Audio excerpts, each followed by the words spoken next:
त्या माणसाचा खून अशा प्रकारे झाला की त्याचं धड वेगळं केलं आणि मुंडकं वेगळं केलं. अच्छा. एखादी सुंदर मुलगी जर अशी वेगळी हसायला लागली अच्छा. तर ती अशी शैतान वाटती, हा, ती हा. एवढी भयंकर हसत होती. त्यावेळेस ती मरताना म्हणली की मी मरणार नाही, मी जखीन बनून मी तुम्हाला त्रास देणार. अच्छा. 30-40 मिनिटाच्या स्पॅन मध्ये ती मुलगी तिथं पोहोचणं शक्य नव्हते. शक्यच ती नाही, पण शक्य उलट्या बाजूनी कशी येऊ शकते. शक्य. तिथून जे मी डोळे मिटले ते माझे डोळे डायरेक्ट खेड शिवापूरलाच उघडले. रिक्षावाला म्हणले होते त्याला पॅसेंजर बघायची आरशाची सवय असते. त्याने पॅसेंजर बघितलं तर ती जी म्हातारी होती त्या मुलाला ती दगडाव आपटायची डोकं आणि ती अशी देवल्यासारखी करायची. ती तुला जवळजवळ 9 का 11 ती मुलं तू मार ओके. आणि मग तुला धनवान होशील, तुला धन भेटेल. ओके. गावी तिला मारत मारत वेशी बाहेर नेला बर. आणि मग तिला उलट लटकवलं आणि तिला जाळलं. अजूनही लोक म्हणतात की तिथे म्हातारी बाई दिसते, तिथून गेल्यावरती कचऱ्याचा वास येतो अचानक. अच्छा अच्छा. आणि होळकर ब्रिज वरून जाणाऱ्या माणसांची वाटमारी व्हायची. फक्त मुंडकं चालत आलं किंवा फक्त मुंडकं आलं बापरे. आणि पोलिसांना सांगते की माझी कंप्लेंट लिहून घ्या, माझा खून झालाय.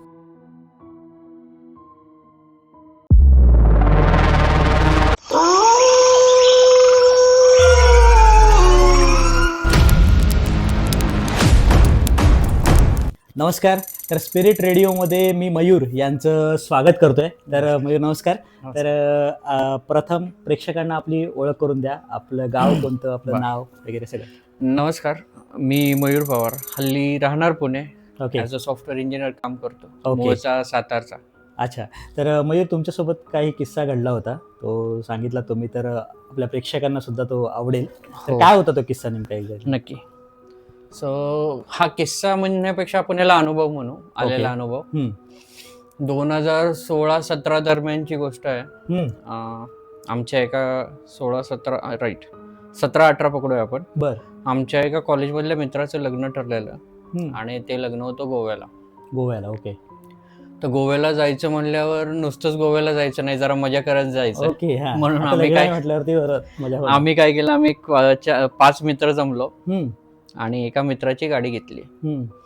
मग गाडी घेऊन आम्ही असं ठरवलं की इथून गोव्याला लग्न ज्या दिवशी होतं त्या दिवशी जाण्यापेक्षा 3 दिवस आधी जाऊन सिंधुदुर्ग, आधी फिरणार तुम्ही आणि नंतर सिंधुदुर्ग, गोवा, नंतर गोव्यातून रिटर्न अगेन सिंधुदुर्ग, सावंतवाडी आणि बॅक टू पुणे, असं आमचं ठरलेलं. तर आम्ही गेलो सिंधुदुर्ग मध्ये, पहिले एक दिवस राहिलो. Cut to that next day आम्ही गेलो गोव्याला गेलो. त्याच्या नेक्स्ट डेला त्या मित्राचं लग्न होतं. त्या मित्राचं लग्न उरकलं आणि म्हणलं आता काही ठीक आहे, सगळं झालं तर आपण परतीचा प्रवास चालू करू. त्यामुळं मग आम्ही काय केलो, गोव्यावरून निघालो. गोव्यावरून निघताना आम्हाला जवळजवळ दुपारचे 12:30-1 वाजलेले. बर. मापुसा आहे गोव्याला, तर मापुसावरून निघायला आम्हाला 12:30-1 वाजले. सो आम्ही 12:30-1 वाजता गोव्यावरून निघालो. येत मध्येच आम्ही पोहोचलो महाराष्ट्र बॉर्डर. महाराष्ट्र क्रॉस करून सावंतवाडी.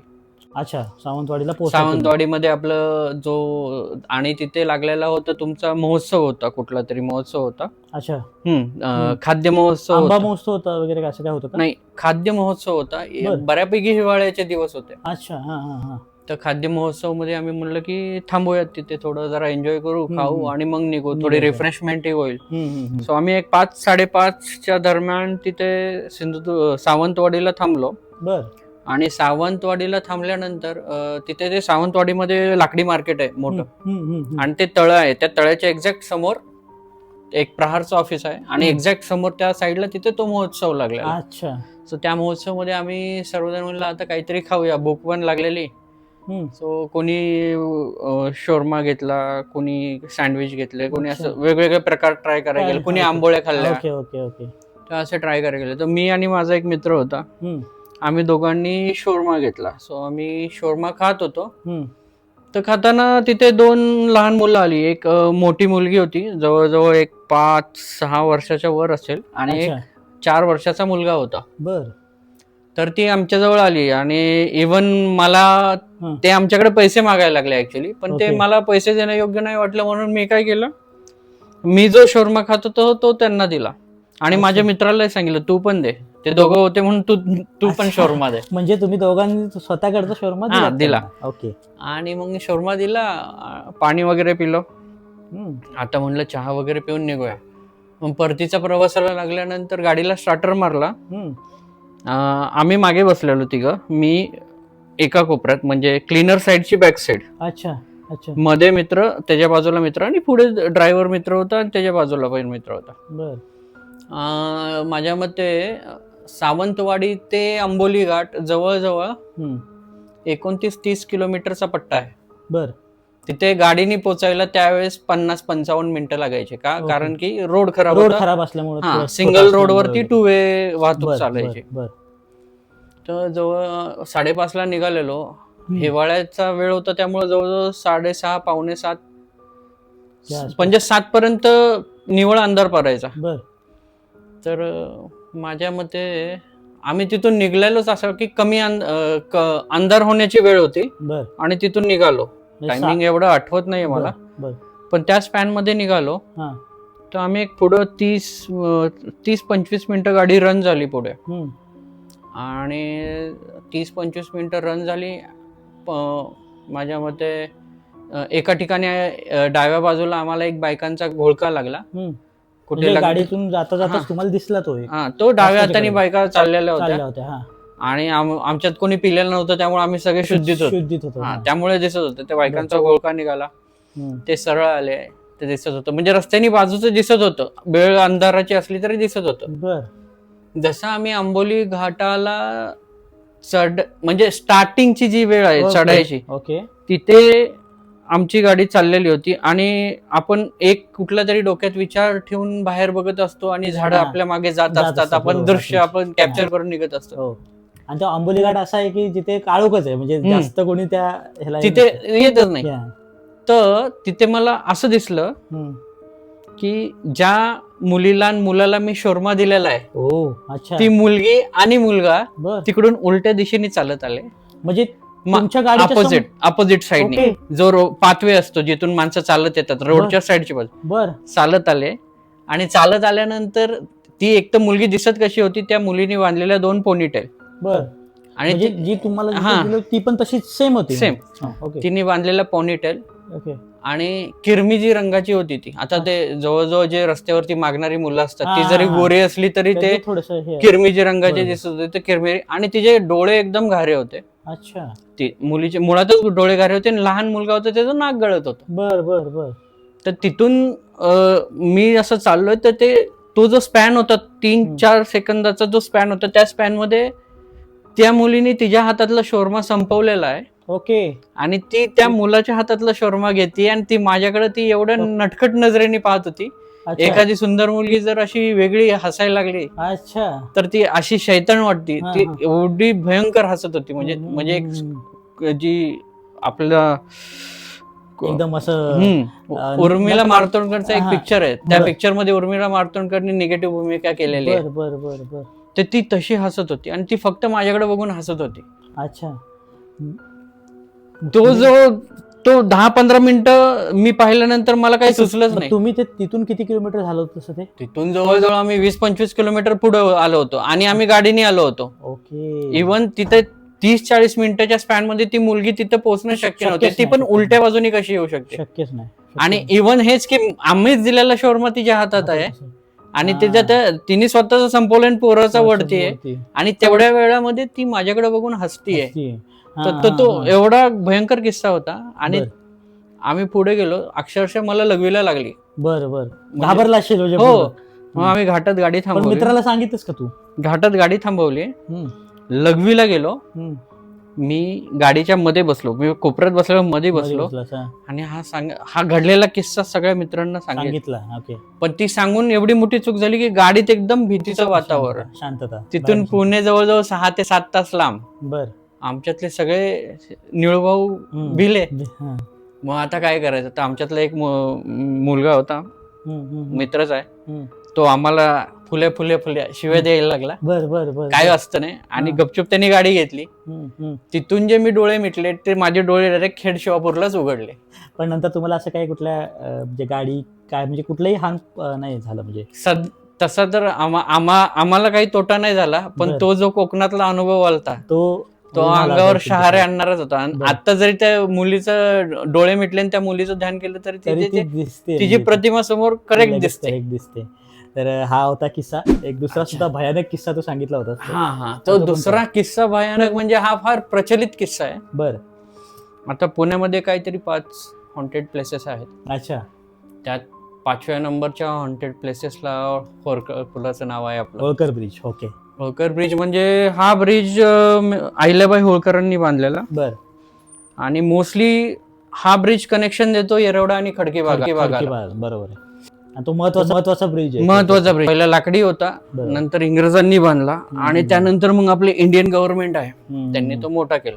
आता होळकर ब्रिजला पॅरलर ब्रिज एक झालाय जो तुम्हाला डायरेक्ट मुळा रोडला उतरवतो आणि यायचं असेल तर तुम्ही खालच्या रोडने येता.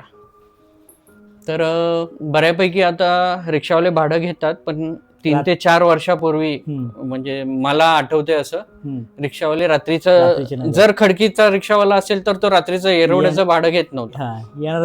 येणारच नाही. लोक फिरून यायची पण ती त्या रोडनी यायची नाही. तर माझ्या मते ही 1980 ते 85च्या दरम्यानची गोष्ट आहे, जी म्हणजे मी ऐकलेला जो हिरा आहे तो 1985च्या दरम्यान गोष्टीचा. एक रिक्षावाला होता, म्हणजे आहे अजूनही असेल, त्याचं नाव बोपोडीत राहायचा तो.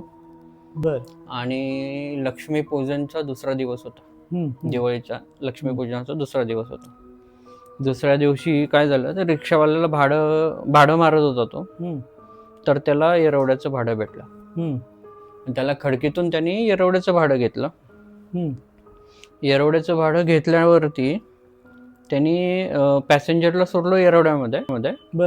आणि येरवड्यामधून आता त्याला जायचं होतं बोपोडीला. रात्रीची वेळ. ओके. तर त्याला बोपोडीला जायचं असल्यावर बोपोडी आता 2च मार्ग होते बोपोडीला. एक तर तुम्हाला कोरेगाव पार करून निघा, कोरेगाव पार करून पुढे या, मग तो अंडरग्राउंड पास करा, तिकडून खाली शिवाजीनगर बोपोडी, किंवा मग शॉर्टकट तुम्हाला आता त्यावेळेस संगमवाडीचा रोड नव्हता तो रोड. बरोबर. मग तुम्हाला शॉर्टकट कुठून आहे तोच bridge. Yes, Yerawada college, Deccan college, BEG centre. BEG centre मधून थेट आला की होळकर पूल क्रॉस केला, पुढे हनुमानवाडी, यात त्याचं मुळा रोड म्हणून गाव आहे. हनुमानवाडीवरून स्ट्रेट खडकी वरून तिकडे. तर त्यांनी भाडं सोडलं आणि तो निघाला परतीच्या प्रवासाला. तो येरवडा सोडल्यानंतर तो आला पुढे, बीईजी सेंटर वगैरे सगळं सोडत पुढे आला. तर असं म्हणतात की तिथे गेला होळकर ब्रिजच्या पुलाच्या तिथे, तर त्याला तिथे कचऱ्यामध्ये एक म्हातारी बाई दिसली, बसलेली होती. ओके. कचऱ्यामध्ये. ती आता तो म्हणला आता की म्हातारी बाई म्हणली की मला फक्त पुढे माझं गाव आहे तिथे सोड. अच्छा. म्हातारी बघून थांबला. तो म्हातारी बघून थांबली होती, म्हणली मला पाणी देन, मला पुढे सोड. आणि तो म्हणला ठीक आहे. आता म्हातारा माणूस म्हणलं कोणाचाही वाट नाही, हा अडचणीत आहे. आणि त्यावेळेस वाहनं पण कमी होती. त्यांनी म्हणला ठीक आहे आजी बसा, मी सोडतो. तर यांनी होळकर पुलावरून त्यांना बसवलं. ती बाई बसलेली ऑलरेडी कचऱ्याच्या ढिगाच्या शेजारी. तर होळकर पुलाच्या इथे बसवलं आणि मग ती रिक्षा निघाली. ज्यावेळेस होळकर पूल संपतो आणि खडकीला रोड चालू होतो, म्हणजे तो आपण टर्न मारून खडकीला रोड चालू होतो, तर त्या होळकर पुलाच्या आणि खडकीच्या रोडच्या मध्ये गाव आहे. त्या गावाचं नाव हनुमानवाडी. ओके. आता मुळा गाव म्हणतात. तर तो जसा तो पूल सोडून पुढे निघाला तर पूर्ण काळोख झाल्यानंतर फक्त पुढे जात गेला आणि त्याला त्या आरशामध्ये म्हणजे त्यांनी बघितलं की पॅसेंजर, आता रिक्षावाला म्हणले त्याला पॅसेंजर बघायची आरशाची सवय असते. त्याने पॅसेंजर बघितलं तर ती जी म्हातारी होती तिचा चेहरा पूर्ण जळालेला होता. आणि त्याची एवढी पाचाव धारण बसली, म्हणजे त्याची रिक्षा पलटी झाली आणि तो पळत सुटला. मी जखीन बघितली आणि तो पळत सुटला. आता ही गोष्ट तर मला कळलेली आहे, म्हणजे ही गोष्ट मी घेतली बऱ्याच जणांनी किंवा अशी प्रचलित झाली आहे भरपूर. आणि त्यानंतर मग ज्यावेळेस जास्त सर्च केलं, म्हणजे जे ह्या गोष्टींमध्ये किंवा ब्रिटनमध्ये त्यांनी जास्त सर्च केलं, तर ते सर्च केल्यावरती त्यांनी त्या माणसाचा इंटरव्ह्यू पण घेतला. त्या माणसाला भेटले आणि त्या मुळाशीही गेले. तर त्यांचं असं म्हणणं आहे की जिथे आता ते गाव आहे त्या गावात म्हातारी राहायची. बर, त्या गावात हनुमानवाडीमध्ये. येस. त्या म्हातारीचं नाव होतं शांताबाई. शांताबाई. Okay okay. तर त्या शांताबाईला व्हायचं होतं धनवान, अमीर व्हायचं होतं तिला. Okay okay. तिला फुल पैसे व्हायचे. त्यावेळेला जादूचा प्रकार जास्त चालायचा. Okay okay. तर काळा जादूचा प्रकार चालायचा म्हणून तिला एका बाबाने सांगितलेलं की तू नवजात जी मुलं आहेत, लहान बाळ, ती तुला जवळजवळ 9 का 11 ती मुलं तू मार. ओके. आणि मग तुला धनवान होशील, तुला धन भेटेल. ओके. मग आता हे कळल्यावरती तिला लालच पैदा झालं. बर. तर ती कशी मुलं मारायची, मग ती काय करायला लागली की आता जी तुमचे ज्या गर्भवती बायका असतात 1-2 दिवसाची असतात, मग ती त्या गावात असल्यामुळे ती त्यांच्या घरी जायला लागली. त्यांना मालिश करा, त्यांना घ्या. आता लहान बाळाने आजी म्हणल्यावरती कसं आपल्याला नाही मालिश चांगली करते, हिला माहिती असतील, पोरग रात्रभर रडतंय, ही ते मालिश केल्यावरती ऍटलिस्ट त्याचा गॅस निघून जाईल, बाकीचे होते. तर हे करत मग ते काय करायची, अशी ती थोडीशी वॉच ठेवून त्या मुलाला उचलायची आणि त्या मुलाचं काय करायचे, त्या मुलाला ती दगडा आपटायची डोकं आणि ती अशी देवल्यासारखी करायची. तर गावात एक घटना झाली, 2 घटना झाली. अच्छा. तिसऱ्या घटनेला गावकऱ्यांनी पकडलं. अच्छा, म्हणजे सापडली. गावाने तिला मारत वेशी बाहेर नेला. बर. आणि मग तिला उलट लटकवलं आणि तिला जाळून मारलं तिथंच गावातच. बापरे. आणि असं म्हणतात की ती जळून ज्यावेळेस मेली त्यावेळेस ती मरताना म्हणली की मी मरणार नाही, मी जखीन बनून मी तुम्हाला त्रास देणार. अच्छा. आणि शांताबाई ती तिथे रिक्षावाल्याचा असं म्हणणं आहे. बर. पण अजूनही लोक म्हणतात की तिथे म्हातारी बाई दिसते, तिथून गेल्यावरती कचऱ्याचा वास येतो अचानक. अच्छा. तर तो होळकर ब्रिज हा हॉन्टेड आहे. बापरे, अंगावरती काटा आला ऍक्च्युली. म्हणजे खतरनाक स्टोरी होती ऍक्च्युली. तर तू अजून काही सांगणार आहेस का? अजून काही गोष्ट आहे का? ज्यावेळेस लहान होतोस बर, तर तिथले लोक म्हणायचे, ज्या एरियामध्ये मी राहत होतो तिथली मोठी माणसं म्हणायची की होळकर ब्रिज हे आहे ते तेवढंच भीतीदायक आणि तेवढंच भूतप्रेतांचं ठिकाण आहे. त्यावेळेस सगळ्या लाईटी नव्हत्या. बरोबर. असं अजून पण भीती वाटते. अजून भीती वाटते. आणि एक छोटा किस्सा आहे त्यात मी ऍड ऑन करतो, म्हणजे जो असा ऐकण्यात आलेला आहे, खरा आहे कितपत माहित नाही. होळकर ब्रिज खाली म्हणतात एक पोलीस चौकी होती पहिल्यांदा, आणि होळकर ब्रिज वरून जाणाऱ्या माणसांची वाटमारी व्हायची.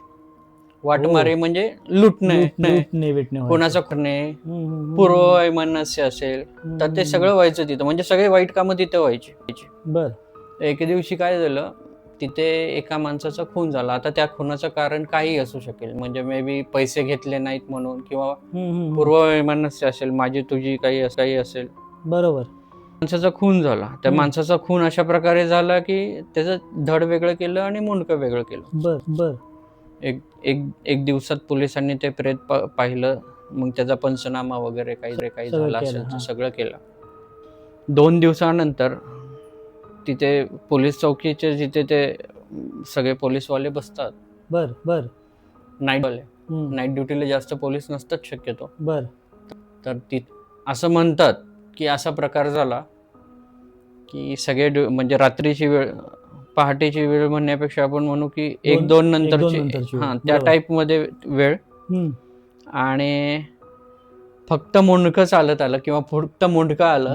बापरे. आणि पोलिसांना सांगते की माझी कंप्लेंट लिहून घ्या, माझा खून झालाय. म्हणजे ही अशी माहिती, ही गोष्ट आहे का अनुभव आहे, कितपत आहे, भयकथा आहे माहित नाही, पण हे मी ऐकलेलं होतं.